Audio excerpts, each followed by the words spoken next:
You need to remember that it's okay to understand where another person's coming from, of their perception of you, even if it differs with what you think of yourself, because everyone has a different perception. It doesn't mean that you have to accept what someone thinks about you.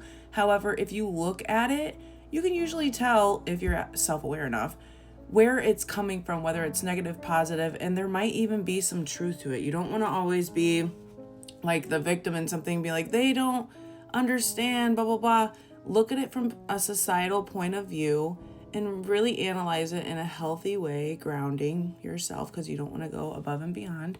And then recognize that you don't have to hold on to what people say about you. Even if it is something that's semi-accurate for how society views you, you don't have to accept that. You know what you were doing in your life, where you were at that time in your life. And even if it is something negative, you need to accept that whatever happened, and to recognize that you're human.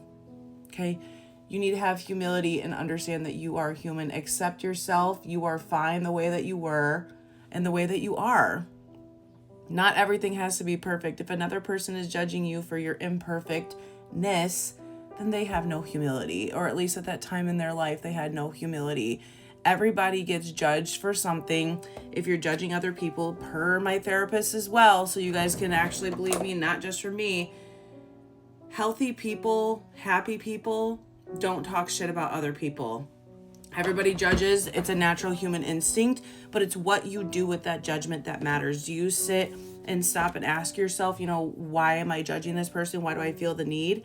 A big thing for me in the past that I used to judge people for is them giving their bodies out to just like anyone, because I was a person who would do that before out of trauma that I experienced. And I didn't understand why I was doing that. So when I would have friends that would do the same, I would sit there and talk to them and be like, look, like, you're worthy, you're this, that, the other. And I realize now I should have just shut up, because it bit me in the butt every single time. And me and this person are no longer friends, even though I'm good with that because some other stuff that she did. But regardless, I would take what I had been through and try to help my friends with that out without actually explaining what I had been through. And, they had a reputation. I realize now in the past I've had a reputation, and it's just, when you're in your own life, you have your own perspective, and your perspective is what matters the most about your own life. You don't need to listen to other people, even if it is something that, if you look back on, it's probably embarrassing, and society does look at people the way that they do in whatever shape or fashion that is negative on your behalf. It's okay. You have humility. If you don't have humility in your life to be able to accept I am human and my brain operates a certain way because of whatever circumstance, if you don't know something, you can't address it. If you know something about yourself, you can address it and do something with it. You can take back your power. You can have humility and be safe. It is totally okay, and should be noted that you should be able to accept good and bad parts of yourself. And look, in the past, I'm referencing this because of something that I had been through. I was hypersexual after an SA, and it only got worse when I told people and they didn't believe me. So literally, it just got 30,000 times worse. Well, it got used against me that I was a, bad slur word for a woman. And before I was like, I don't understand, like, it's trauma, and like, how do people not see that? And like, I literally had to ask my therapist why I was acting the way I was, and she told me, and I'm like, oh, well, people are not up with the times, especially now, you would think in 2026, but the societal hold that people have on what others view will kill you every single time. I can accept that people looked at me a different way in the past, but for society standards, but I don't actually have to adopt that ideology about myself. And to be honest, I don't. It makes me understand where the root cause was, and makes me feel better understanding that my brain was, going off the hanger and just trying to survive. Honestly, everything is about survival, and you're wasting your time judging another person, because I promise you, the people who judged me the most when I was in my hypersexual phase was women. And I look back at myself and I'm like, well, why do women hate me so much? And it's because of things like this. I'm so willing to talk to you about hypersexuality and to call you out and be like, look, you're being hypersexual, and this is why, and this is why you should stop. And it's not because women shouldn't be allowed to express themselves or have sexual experiences. You do you. It's just, if you're traumatized, I want you to see where it's coming from, because I promise you, I've been through that where people have ridiculed the crap out of me instead of understanding, and it's been used against me.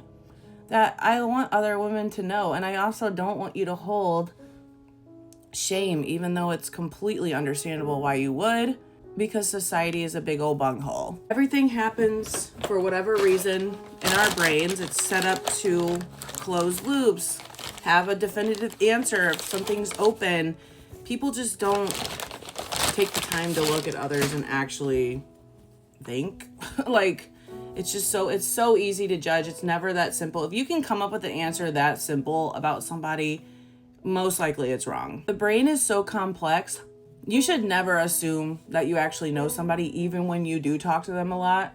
Trust me when I say a lot of things can happen in the human brain and you never pick up on it. And it's just sad that people are so quick to have a definitive answer on somebody when it's like, you don't even know why you're saying what you're saying. And I'm just going back to it again. Everybody judges, but what you do with it matters. Do you sit there and stop and think to yourself, why am I judging? Like, let's do comparison. When I used to feel, I don't want to say envious because I've never let it get that far. I'm a very confrontational person. But when I have felt jealous of other women, it was always mostly work related. There was only one person that I can think of, well, actually two, that I could think off the top of my head that I've had boyfriends cheat on me. And of course, like when it first happens, you're like, well, what's better about them than me and blah, blah, blah. But work-wise, when I was in the Marine Corps, if women who were catty or didn't, I feel, which is ridiculous, but I'm telling you the truth, didn't feel like they put in the work to get what they actually could and that they were just like taking cheap corners, yeah, I would be like, I don't want to say jealous of them, but that's the only word that I can think of that fits. I'd be peed off that they were getting ahead because you're not a good person. But who am I to say that at that time either? That's just how I felt at the time. Do I think that these people are actually horrible people at heart? No. A lot of it obviously is like competition and whatnot, and just that's how I feel. I don't like when bad people get ahead, but now that I've gone through a lot of things and really recognize, I don't give a rip anymore. Like, it's all in the hands of the universe. Whatever, what's gonna happen is gonna happen, and I'm not the all end be all for what someone should have in their life. I'm not God, okay? I'm little old Caitlin Bradbury, who had an opinion before. But even then, I was still asking myself, well, what is it about them that is making me irritated or making me feel like they're not a good person to do this? Which, trust me, plenty in my background, people have probably thought the same thing about me, which is, again, another reason why you have to flip the script, okay? You have to flip the mirror on yourself, because whatever you're judging another person for, I promise you, you have somewhere within you, okay? That's just how it is. I talked about Carl Jung's work a lot. There's so much of the human brain that, like, it's just not worth it to judge, guys. And if you're judging, it's telling you something within yourself.